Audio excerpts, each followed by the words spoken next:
कि इस गणतंत्र दिवस पर कुछ विशेष बातें शॉर्ट में बताने की कोशिश करें।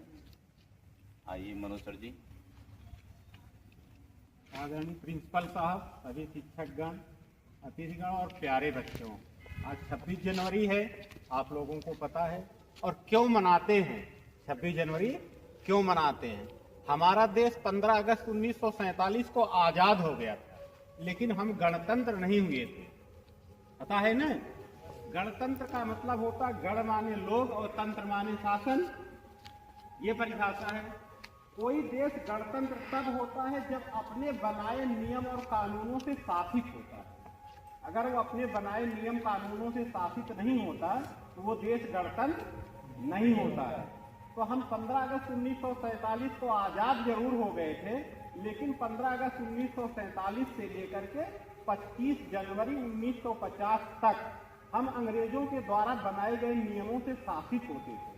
हम लोकतंत्र नहीं हुए थे, हम गणतंत्र नहीं हुए थे, हम केवल आजाद हुए थे। उस बीच में जो चुनाव कराया गया, संविधान बनाया गया, हम अपने बनाए गए नियमों पर चलने के लिए इतने सालों में नियम बनाए और उस नियम को लागू किया हमने 26 जनवरी 1950 को।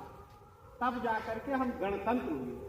जो संप्रभुता होती है, जिसको हम पढ़ते हैं, हम बताएं वो क्या होती है? संप्रभुता जैसे हमारे शरीर में आत्मा होती है ना, वैसे ही संप्रभुता होती है किसी देश की। तो संप्रभु हम 26 जनवरी 1950 को हुए। अगर किसी शरीर से आत्मा निकाल दी जाए तो शरीर का क्या काम?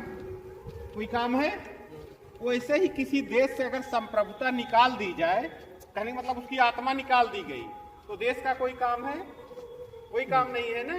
तो हम आजाद जरूर हो गए थे, लेकिन हम संप्रभु नहीं हुए थे।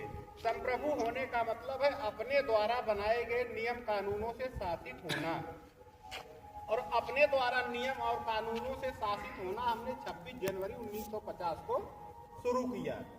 एक प्रश्न इसमें और आता है, हमारा जो संविधान है वो 26 नवंबर 1949 को बन के तैयार हो गया था, तो फिर हम उसी समय क्यों न मना लिए?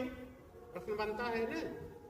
लेकिन जब पहली बार हमने स्वतंत्रता दिवस मनाया 1929 में लाहौर में रावी नदी के तट पर कांग्रेस सम्मेलन में, उस समय हमारे जो स्वतंत्रता सेनानियों ने ये कसम खाई थी, जब कभी देश आजाद होगा तो हम 26 जनवरी को हर साल गणतंत्र दिवस मनाया करेंगे।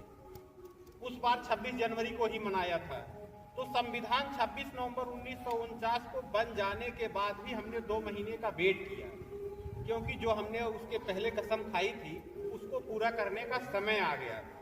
ये इसलिए बताया जाता है कि आप अपने लक्ष्य को निश्चित करो कि अगर हम इस लक्ष्य को प्राप्त करेंगे तो अपने माता पिता के लिए एक अच्छा घर बनवाएंगे या अपने लिए एक अच्छा काम करेंगे। उस लक्ष्य के अनुरूप काम शुरू करो। आप केवल लक्ष्य ही निश्चित मत करो, और जब वो दिन आ जाएगा तो आपके लक्ष्य को पूरा होने का समय आ जाएगा। जैसे हमें 15 अगस्त 1947 को हमारा लक्ष्य पूरा होने का समय आ गया था, और संविधान हमने पहले ही बना लिया था जिससे हम शासित होते। लेकिन जो पीछे 1929 में हमने 30 में कसम खाई थी वो पूरा होने का समय आ गया था।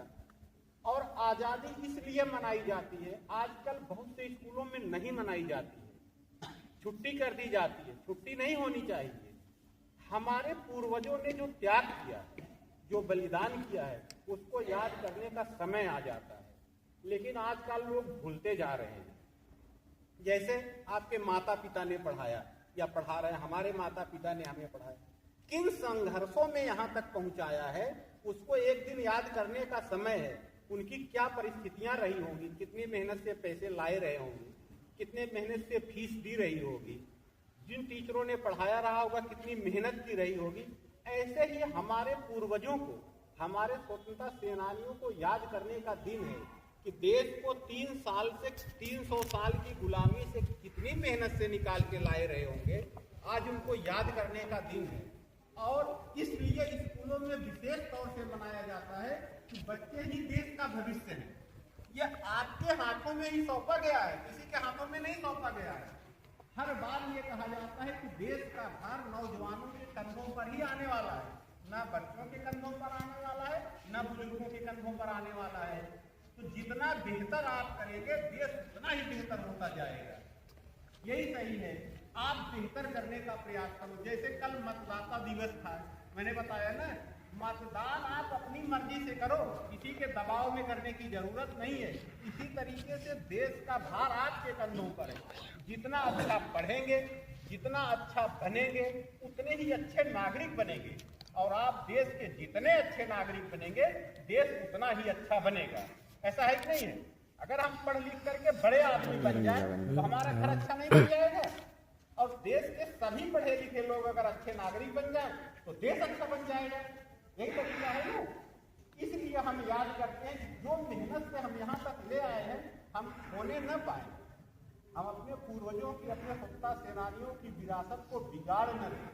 और देश को बनाने का तरीका क्या है? आप हर क्षेत्र में बनाओ, देश को मजबूत बनाओ। भारत माता की जय।